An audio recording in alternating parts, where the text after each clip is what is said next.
வல்லமையான நற்கருணை ஆண்டவர் இந்த நாளில் நம் அனைவரையும் தொடுவாராக. இன்றைக்கு மகிழ்ச்சியாய் ஆசீர்வாதமாய் அபிஷேகமாய் வாழும் நண்பர்களே, நம்புங்க, நல்லதே நடக்கும்.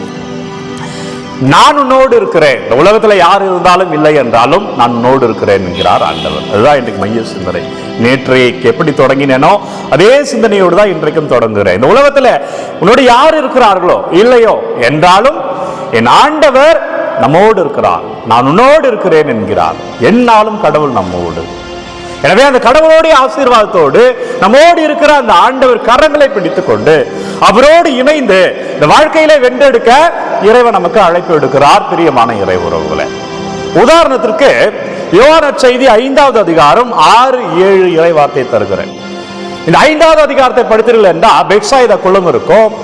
உங்களுக்கு ஏற்கனவே இந்த நற்செய்தி வாசிங்கன்னா இது புரியும். ஒரு முறை வாசிச்சு பாருங்க. யோவான் நற்செய்தி 5வது அதிகாரம். இந்த பெத்சாயிதா குளத்து அருகில நோயாளர்கள் இருப்பார்கள். எப்பொழுதெல்லாம் ஆவியானவர் வந்து அந்த குளத்திலே கலக்குகிறாரோ அவர் ஒரு விரலை விட்டு அந்த தண்ணீரை கலக்குவாராம்.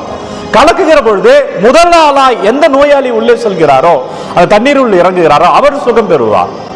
எனவே எல்லோரும் இதற்காக காத்து கொண்டே இருப்பார்களாம். அப்படி 38 ஆண்டுகளாய் காத்து கிடந்த ஒருவர் தான் இன்றைக்கு நற்செய்தியில யோவான் நற்செய்தி 5வது அதிகாரத்தில் வருகிற உடல் நலமற்றவர். 38 வருஷமா காத்திருக்கிறார். அவரிடம் இயேசு சென்று கேட்கிறார், ஐயா, நீ நடனடைய விரும்புகிறாயா? இதை வார்த்தை வாசிக்கிறேன், கேளுங்க. யோவான் நற்செய்தி 5வது அதிகாரம் 6வது வார்த்தை. இயேசு அவரை கண்டு நெடுங்காலமாய் அவர் அந்நிலையில் இருந்துள்ளதை அறிந்து, இது அப்படியே நம்ம வாழ்க்கைக்கு மாற்றுவோம். இன்றைக்கு இந்த நற்செய்தி நற்கருணை ஆண்டவர் மூலமாக இந்த நற்செய்தியின் வழியாக இயேசு நம்மை பார்த்து, உன்னை பார்த்து, நெடுங்காலமாய் நீ ஆசீர்வாதத்துக்காய் காத்து கொண்டிருக்கிறாய் அல்லவா? நெடுங்காலமாய் வாழ்க்கையில் அபிஷேகம் நடக்கணும்னு காத்து கொண்டிருக்கிறாய் அல்லவா?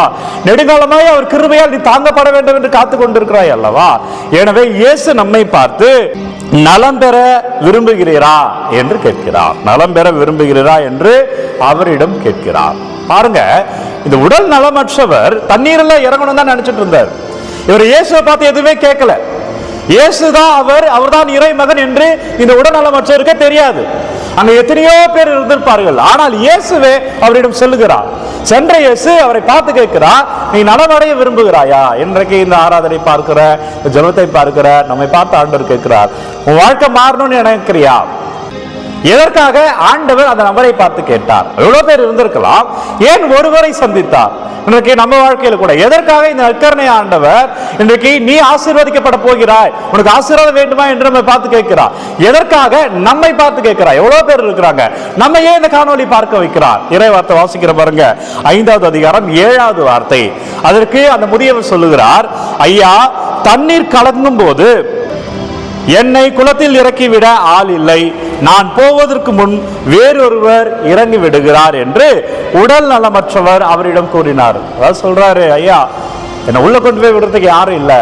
அப்படின்னா என்ன அர்த்தம்னா, அந்த குளம் கலங்குகிற பொழுது மற்றவருக்கு யாராவது ஒருத்தர் உதவி செஞ்சு உள்ள போயிடுறாங்க. இல்ல அவர்கள் நடக்க முடியும் போயிடுறாங்க. இவரால் நடக்க முடியல, எனக்கு யாரும் இல்லை அப்படின்னா ஒரு அனாதை போல யாரும் இல்லாமல் இருக்கிறார். எனவே பிரியமான இறை உறவுகளை, இதுதான் இங்க பார்க்கப்பட வேண்டியது. யாரும் இல்லை, ஒரு அனாதை போல தனியாக இருக்கிறார். எனக்கு யாரும் இல்லை என்று நினைத்திருப்பார். எனக்கு ஒரு அண்ணனோ தம்பியோ இருந்தா எனக்கு வந்து உதவி செய்திருப்பார்கள் நினைத்திருப்பார். எனக்கு ஒரு சொந்த பந்தங்கள் என் அருகாமையில் இருந்தால் எனக்கு குளத்தில் இறக்கி இருப்பார்கள் நினைச்சிருப்பார். என்னால் எழுந்து நடக்க முடியலையே நினைச்சிருப்பார். எனவே தனிமையா இருக்கிறார். ஆண்டவர் தான் பார்க்கிறாரு, நீ தனியா இருக்கிற, குடும்பத்தில் தான் இருக்கிற, நான் நீ தனியா இருப்பதை அவர் உணர்கிறார்.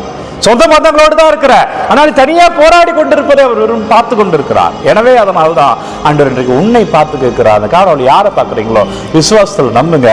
ஆண்டவர் உன்னை பார்த்து கேட்கிறாய், நீ விடுதலை பெற விரும்புகிறாயா? எப்படி இன்றைக்கு நற்செய்தியில அவரை பார்த்து கேட்டா எவ்வளவு பேர் இருந்திருப்பாங்க. ஆனால் அவரிடம் வந்து இயேசுவே வந்து கேட்கிறார், நீ நலம் பெற விரும்புகிறாயா? அப்ப அவர் சொல்றாரு, ஐயா, எனக்கு யாரும் இல்லை. அப்ப ஆண்டவர் சொல்றாரு, நான் உன் கூட இருக்கிறேன். அவருக்கு விடுதலை தருகிறார். எனவே ஆண்டவர் இன்றைக்கு நம்மோடு இருக்கிறார், நமக்கு விடுதலை தருகிறார், நம்மோடு அவர் இருக்கிறார். எனவே யாரும் இல்லை என்ற எண்ணம் வேண்டாம் அன்பர்களே. இன்னைக்கு நற்செய்தி தொடர்ச்சி தான் இன்னைக்கு அதே சிந்தனை தான். யாரும் இல்லை என்ற எண்ணம் வேண்டாம். அவர் இருக்கிறார், அவர் நம்மை வழி நடத்துகிறார், அவர் நமக்கு விடுதலை தருகிறார், அவர் நம் பாதையை காட்டுவார். எனவே அவரை இறுக பிடித்துக் கொள்ளுங்கள். நீங்க எங்கெல்லாம் போறீங்களோ, யாரையெல்லாம் சந்திக்கிறீங்களோ, எல்லா இடத்துலயும் ஆவியானவர் உங்களோடு வருகிறார்.